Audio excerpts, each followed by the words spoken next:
இனி summer holidays கண்ணு கால் GT ஹாலிடேஸ்க்கு பண்ணு. GT holidays, South India's #1 travel brand.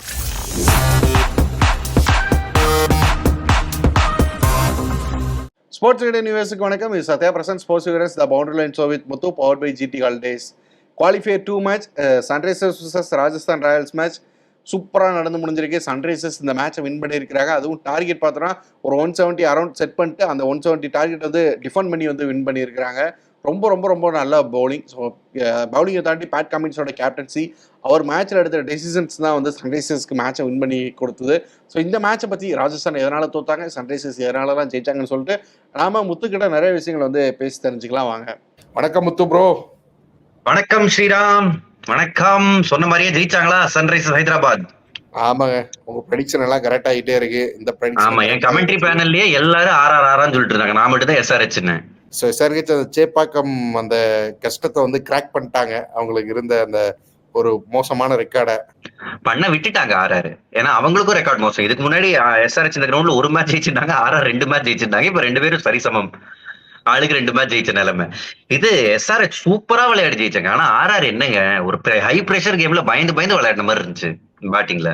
So எல்லாருமே வந்து இப்போ புகழ்ந்து பேசிட்டு இருக்கிறது வந்து ஒரே ஒரு நபரை பத்தி தான், பேட் கமின்ஸை பத்தி. அவரும் ரொம்ப நல்லா பண்றாரு. அவருக்காக அந்த சூழலும் சிச்சுவேஷன்ஸும் செட் ஆகி வருது. அவர் வந்து இது வரைக்கும் வந்து அந்த நம்ம எல்லாருமே பேசியிருக்கிறோம், எஸ்ஆர்ஹெச்சோட பவுலிங் வீக்கான பவுலிங், எஸ்ஆர்ஹெச் ஸ்பின்னர்ஸே இல்லை அப்படின்னு பேசியிருக்கிறோம். ஆனால் இன்னைக்கு பவுலிங்னால தான் வின் பண்ணியிருக்கிறாங்க, ஸ்பின்னர்ஸ்னால தான் வின் பண்ணியிருக்கிறாங்க. சேப்பாக்கில் எப்போவுமே டியூ இருக்கும், இன்னைக்கு டியூ இல்லை, அது எஸ்ஆர்ஹெச் ஹெல்ப் பண்ணியிருக்கு. ஓவராலாக பார்த்தோன்னா பேட் கமின்ஸ் எடுத்த டெசிஷன்ஸ், அவர் எடுத்த ரிஸ்க் எல்லாமே வந்து நல்ல ரிசல்ட்டை கொடுத்துருக்கு சன்ரைசர்ஸ்க்கு. எக்ஸாக்ட்லி, ஒரு நல்ல டாஸ் டு லூஸ். அண்ட் நீங்க டியூ நம்பிலாம் நீங்க வந்து டெசிஷன் எடுக்க முடியாது. 100% ஷுர். டியூ இல்ல, அதனாலதான் வந்து ஆர்ஆர் தோத்தாங்கன்னா ஒத்துக்க முடியாது. ஏங்க போடுறது என்னது, என்ன மாதிரி ஸ்பின்னர்ஸ்? அபிஷேக் சர்மா ஒரு part time bowler, Shahbaz Ahmed ஒரு ஆல்ரவுண்டர். அவர் வந்து மேட்ச் ஆன் மேட்ச் 4 ஓவர் போடுற போலர் கூட கிடையாது, 2 ஓவர் தள்ளி விடுற போலரா தான் யூஸ் பண்ணிருக்காங்க. அவங்க கிட்ட 5 விக்கெட் விட்டீங்கன்னா 8 ஓவர் இவங்க 2 பேரும் சேர்ந்து 47 run, 5 wicket. Sharma and Shahbaz, Chahal and Ashwin, 2 legends of the game. 8 over 77 run wicketless. So game இங்கே இதுவே ஒரு கதையை சொல்லுது. ஸ்பின்னர்ஸ் அங்க சரியா போடல பாவம். அவங்க ஆடின விதம் நல்லா இருக்கு. ஹென்ரி கிளாசன் நல்லா ஆடினாரு. அண்ட் அஸ்வினை வந்து பவர் பிளேலயே 2வது ஓவர் கொடுத்ததுக்கு பதிலாக ஒரு 5th over 6th over try பண்ணிருக்கலாம். சந்தீப் சர்மா வந்து ஓவர் அந்த அப்ப போட வச்சிருக்கலாம், பால் ஸ்விங் ஆகும் போது. அந்த ஹெட் இருக்கிற ஹெட் அட்டாக் பண்ண. ஆனா ஹெட் இன்டெலிஜென்ட்டா என்ன பண்ணாரு, ஸ்ட்ரைக்கே எடுக்கலையே. அவர் ஸ்ட்ரைக்கே எடுக்கல, எல்லா பாலும் சிங்கிள் கொடுத்துட்டு அந்த பக்கம் போயிட்டாரு. திரிபாட்டி தான் அடிச்சுக்கிட்டு இருந்தாரு. ஸோ இந்த ஃபர்ஸ்ட் இன்னிங்ஸை பார்க்குறப்போ 170 அரௌண்ட் 170 வந்து நிற்கிறப்ப நமக்கு இந்த எலிமினேட்டர் குவாலிஃபயர் இதெல்லாம் பார்க்குற மாதிரி தானே இருந்துச்சு. ஏன்னா அங்கேயும் பார்த்தோன்னா இதேமாரி டார்கெட்ஸ் தான் வந்துச்சு. டிஃபெண்ட் பண்ணுற டீம்ஸ் வந்து சரியாக டிஃபெண்ட் பண்ண முடியாமல் ஈஸியாக வந்து சேஸ் பார்த்துருந்தோம். அதேமாரி இதுவும் இருக்குமா அப்படிங்கிற மாதிரி ஒரு டவுட் இருந்துச்சு. பட் இருந்தாலும் எஸ்ஆர்ஹெச் சாதிச்சாங்க. ஸோ அங்கே தான் வந்து நிற்கிறாங்கன்னு நினைக்கிறேன். ஸோ பேட் கமின்ஸ் எல்லாரும் பேசுகிற மாதிரி அவரோட டெசிஷன்ஸ். அபிஷேக் சர்மா பார்த்தோன்னா இந்த மேட்சுக்கு முன்னாடி 3 ஓவர் தான் போட்டிருக்காரு இந்த சீசன் ஃபுல்லாக. அவர் அபிஷேக் தெரியும், ஒரு பேட்டர் தான், ஒரு பார்ட் டைமர், எப்பாச்சும் ஓவர்ஸ் கிடைக்கும். பட் இன்னைக்கு வந்து ஃபுல்லாக 4 ஓவர் கொடுத்தாரு. ப்ரெஸ் கான்ஃபரன்ஸ்லையுமே வந்து இதை பற்றி அவரோட எஸ்ஆர்ஹெச்சோட அசிஸ்டன்ட் கோச் பேசியிருந்தாரு. என்னன்னா அது முழுக்க வந்து பேட் கமின்ஸோட ஒரு கட் ஃபீலிங் தான். யாருக்குமே வந்து அது டீமோட டெசிஷன் கிடையாது. இங்கே வந்து ஃபீல்டில் பேட் கமின்ஸ் எடுத்த டெசிஷன் தான் வந்து சொன்னாங்க. ஸோ பேட் கமின்ஸோட கேப்டன்சி அதான் வந்து இந்த மேட்சோட வந்து ஒரு பெரிய ஸ்டோரின்னு நினைக்கிறேன் இல்லையா? ஆமா, பெரிய ஹைலைட்டிங். அதாவது சென்னையில இருந்து அவரோட பயணம் தொடங்குச்சு. வேர்ல்ட் கப்ல ஃபர்ஸ்ட் மேட்ச் அகைன்ஸ்ட் இந்தியா வந்து தோப்பாங்க. அப்ப வந்து ஏன் இவர் கேப்டன் கேள்வி இருந்துச்சு, ஸ்டீவ் ஸ்மித் இருக்கணுமான்ற கேள்வி இருந்துச்சு. அதுல இருந்து வேர்ல்டு கப்பை ஜெயிச்சு ஐபிஎல்ல இந்த மாதிரி ஒரு டீம், போன வருஷம் ஒரு த்ராஷிங் வாங்கின டீமை இவ்வளவு தூரம் எடுத்துட்டு வந்திருக்காருன்னா வாட் அ ஸ்டோரி. ஒரு கேப்டனோட முக்கியமான குணம் என்னது? அப்துல் கலாமோட வார்த்தைகளை சொல்ல போனா take the blame, share the fame. அதாவது ஷபாஸ் அஹமதை இம்பாக்ட் சப்பா எடுத்துட்டு வர்றது யாரோட டிசிஷன் கேட்டாங்க. ஏன்னா மார்க்கண்டே தான் வருவாருன்னு எதிர்பார்த்தோம். அவர் சொன்னாரு இது டேனியல் விட்டோரியோட டிசிஷன் அப்படின்றாரு. அண்ட் போலிங்க பத்தி பேசுறப்போ என்கிட்ட நட்ராஜன், புவி, உனத்கத் மாதிரி பிளேயர்ஸ் இருக்கும் போது நான் வெறும் அவங்க கையில பாலை கொடுத்தா போதும், ஃபீல்ட் செட் அவங்களே பண்ணிப்பாங்க, எனக்கு வேலையே இல்லைன்றாரு. அவ்வளவு அன்அஸ்யூமிங்கா இருந்துட்டு இவர் ரொம்ப டிஃப்ரெண்ட். அவ்வளவு அன்அஸ்யூமிங்கா ஏதாவது நல்லது நினைச்சா அவங்க நல்லா பண்ணாங்க, இதுல என்ன இருக்கு அப்படின்ற மாதிரி பேசுறாரு. எனக்கு ரொம்ப பிடிச்சிருக்குங்க அவரோட கேப்டன்சி. இதுல இன்னொரு விஷயம் என்ன கவனிக்கணும்னா, ரொம்ப போட்டு எல்லாரும் நீங்க சொன்ன மாதிரி தான் ரொம்ப சீரியஸா எல்லாருக்கூடயும் போய் பேசிக்கிட்டு நிறைய திங்க் பண்ணிக்கிட்டு நிறைய விஷயங்கள் எக்ஸ்பெரிமெண்ட் பண்ணி பார்த்துட்டு இருக்கிற ஒரு கேப்டனா இல்ல அவரு. என்னன்னா பார்த்தோன்னா இங்க வந்து டீம் மீட்டிங்னு பார்த்தோன்னா வெறும் 35 செகண்ட் தான் டீம் மீட்டிங் போட்டாராம் இந்த மேட்சுக்கு முன்னாடி. அது ப்ரீ மேட்ச் பிரஸ் கான்ஃபரன்ஸ்ல சொன்னாங்க. அவர் வந்து எப்பவுமே டீம் மீட்டிங்ல எல்லாம் டைம் வேஸ்ட் பண்ற ஆள் இல்ல, உங்ககிட்ட இருந்து இந்த இதை எக்ஸ்பெக்ட் பண்றேன்னு ஒருத்தர் இண்டிவிஜுவல்கிட்ட சொல்லிடுவாரு. ஸோ அதை வந்து அவங்க சரியா பண்ணா போதும். டீம் மீட்டிங்லாம் வச்சு இது பண்ண மாட்டாரு. நாங்க வெறும் 35 செகண்ட்ஸ் தான் இந்த மேட்சுக்கு முன்னாடி, ராஜஸ்தான் மேட்சுக்கு முன்னாடி டீம் மீட்டிங் பண்ணோன்னு அசிஸ்டன்ட் கோச் சொல்லிட்டு போனாரு. ஸோ அந்த அளவுக்கு தான் ரொம்ப இன்ஸ்டிங்டிவா அந்த மாதிரி தான் ஜெயிக்கும் போது இந்த மாதிரி ஓகே, தோக்கும் போது ஓனர்ஸோட டீம் மீட்டிங் பெரிய நேரம் போகும் போலயே தெரியல. இது எனக்கு எவ்வளவு கரெக்டா தெரியல. பட் அப்படி இருந்தா சூப்பர். ஏன்னா இது சிஎஸ்கே பத்தி தானே நிறைய சொல்லுவாங்க, டீம் மீட்டிங்கே இருக்காது அப்படின்லாம். நல்லதுதான், ரிசல்ட் வருதுன்றப்போ சூப்பர்.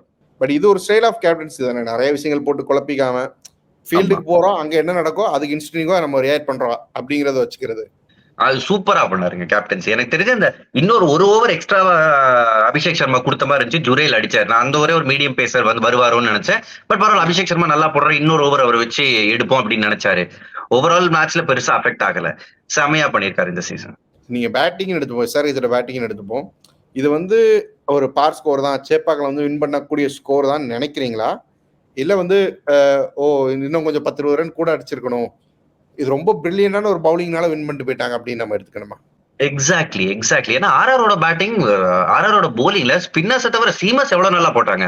ட்ரெண்ட் போல்ட் வழக்கம் போல பவர் பிளேல 3 விக்கெட், டெத்ல ஆவேஷ் கான் செம்மையா போட்டிருக்காரு. இந்தியன் டீமுக்கே அது நல்லது.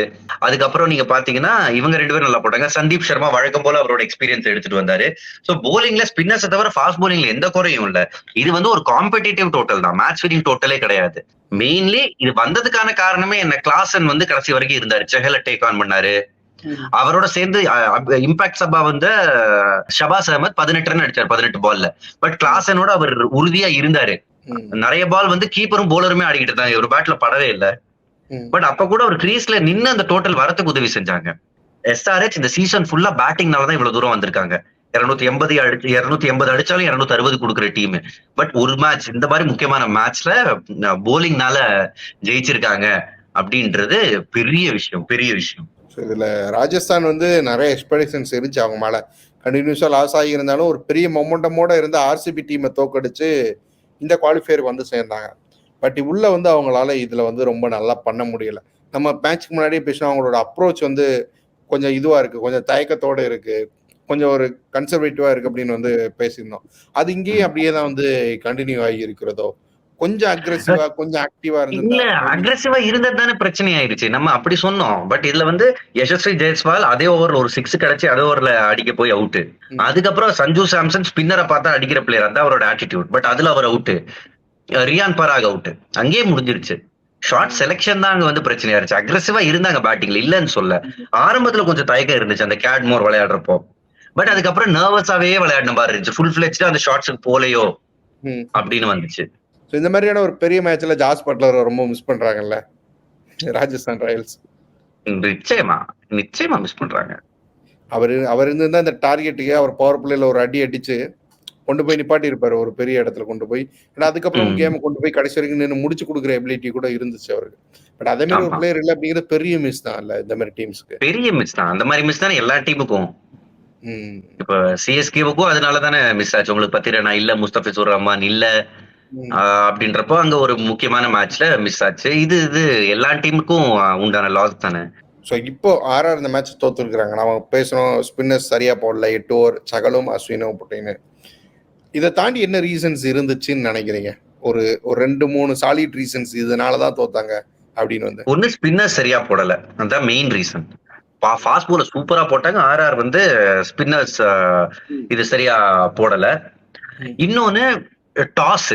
SRHக்கு அவருக்கு சும்மா சொன்னாரு பேட் கமின்ஸ் ஜெயிச்சிருந்தா நாங்களும் போலிங் தான் போட்டிருப்போம்னு. பட் அவங்களுக்கு ஏத்த விஷயம் கிடைச்சிருச்சு. First batting runs on the board போட்டாங்க, அது ஒண்ணு. இன்னொன்னு கிளாசன். இந்த 2 டீம்லயும் மிகப்பெரிய டிஃபரன்ஸா இருந்தாரு அவர் அடிச்ச ரன்ஸ். அதுக்கப்புறம் நான் ஸ்பின்னர் சொல்றப்ப அங்க சரியா போடலன்றப்ப இங்க சூப்பரா போட்டாங்க. ஸோ இதான் மேக்ஸ் டிஃபரன்ஸ் அப்படிங்கிறீங்க. ஓவரால் ஜேர்னி ஆர்ஆர் வந்து இந்த சீசனை முடிச்சிருக்கிறாங்க இங்கோட குவாலிஃபயர் 2ஓட. ஆர்ஆரோட அந்த ஜேர்னி எப்படி இருந்துச்சு இந்த சீசன் ஃபுல்லா? ஏன்னா ஃபர்ஸ்ட் ஹாஃப்ல ஒரு பிரில்லியனான பெர்ஃபார்மன்ஸ், செகண்ட் ஹாஃப்ல வந்து ரொம்ப ரொம்ப ரொம்ப சொதப்பினாங்க. ஓவரால் சம்மரைஸ் பண்ணி ஆர்ஆரோட விஷயங்களை பார்க்கணும்னா பாசிட்டிவ் நெகட்டிவ்னா நீங்க என்ன சொல்லுவீங்க ஆர்ஆர் கிட்ட? பாசிட்டிவ்னா ஆரம்பத்துல இருந்த ஃபார்ம், மொமெண்டம். ஏன்னா சவாய் மான்சிங் ஸ்டேடியம் வந்து ஒரு மாதிரி கோட்டை மாதிரி ஆக்கிறதுக்கு போன வருஷத்துல இருந்து ஒரு முயற்சி, அதை வந்து அவங்க பண்ணாங்க. அது வந்து கிளிக் ஆச்சு. அத ட்ரெண்ட் போல்ட் ரொம்ப நல்லா வழக்கம் போல பவர் பிளேல நல்லா போட்டாரு. செஹல் டாப் விக்கெட் டேக்கர்ஸ்ல இருந்தாரு. அஸ்வின் வந்து டுவர்ட்ஸ் எண்ட் நல்லா போலிங் போட்டாரு. இந்த மேட்சை விட்டுருங்க, இதெல்லாம் positive.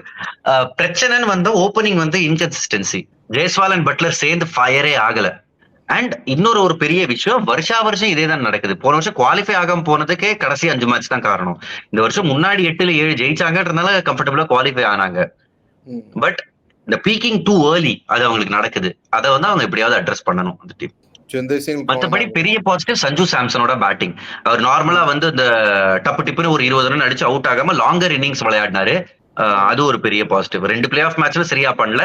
Big match temperament maybe அவர் இன்னும் கொஞ்சம் பண்ணாருன்னா நல்லா இருக்கும். ஏன்னா இந்த 2 மேட்ச் அவர் அடிச்சிருந்தாருன்னா, இன்னைக்கு ஒரு 70-80 அடிச்சிருந்தாருன்னா இந்தியன் டீம்ல ஃபர்ஸ்ட் கீப்பரா கூட யோசிப்பாங்களே. இப்ப பேக் ஃபுட்ல போயிட்டாரு. அங்க ரிஷப் பண்ட் தான் ஃபர்ஸ்ட் வைஸ் கீப்பரா இருக்காரு. அகைன் வாங்க SRH ஹெட் அடிக்காம கூட அவங்களால வந்து ஜெயிக்க முடியும். அவங்க வந்து வழக்கமா நல்லா ஆடினாருங்க. ஹெட் புத்திசாலித்தனமா ஆடினாரு. வழக்கமா பாத்தீங்கன்னா வந்து அந்த 250 அடிக்கணும், அதை அடிக்காம போனா கூட அவங்களால ஜெயிக்க முடியும் அப்படின்னு காமிச்சிருக்கிறாங்க. ஒரு ட்ரிபாதி மாதிரியான பிளேயர். நம்ம வந்து கிளாஸ் அண்ட் ஹெட்டை பத்தி நல்லா பேசுறோம். பட் ட்ரிபாதி லாஸ்ட் 2 மேட்ச் ரொம்ப நல்லா பண்ணி கொடுத்துருக்காரு.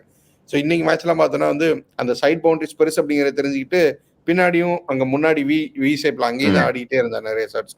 ஸோ இந்த மாதிரி வந்து ஒரு டீமா வந்து சிச்சுவேஷனுக்கு அடாப்ட் பண்ணிக்கிட்டு எல்லா பிளேயர்ஸும் ஏதோ ஒரு சமயத்துல ரெஸ்பான்சிபிலிட்டி எடுத்துக்கிட்டு நல்லா பண்ற ஒரு டீம், ஒரு கம்ப்ளீட் டீமா தெரியுறாங்களா SRH? நிச்சயமா தெரியுறாங்க. Complete allrounder. முன்னாடி வந்து இந்த தடாலடி பேட்டிங் டாப் 2 பிளேயர்ஸ் தான் அடிப்பாங்க அப்படின்னு நம்ம பேசிக்கிட்டு இருந்தோம். இப்ப இன்னும் கொஞ்சம் கம்ப்ளீட் டீமா தெரியுறாங்க. ஆனாலும் ஏகப்பட்ட ஓட்டைகள் இருக்கு இந்த டீம்லயும். இந்த 2 ஸ்பின்னர்ஸ் இன்னைக்கு நல்லா போட்டாங்க. பட் ஃபைனல்லையும் நல்லா போடுவாங்களான்னு யோசிச்சா தெரியல. அதை இன்னொரு தடவை ரிப்பீட் பண்ண முடியுமா அப்படின்றது எனக்கு தெரியல. ஓட்டைகள் இருக்கு. பட் இது மேட்ச் ஆன் மேட்ச் அவங்க வந்து ஒரு மேட்ச் சொதப்புனா அடுத்த மேட்ச் அதை சரி பண்ணிடுறாங்க. அந்த தன்மை எனக்கு ரொம்ப பிடிச்சிருக்கு அவங்க கிட்ட. தேங்க்ஸ் முத்து ப்ரோ. தேங்க்யூ ஸ்ரீராம்.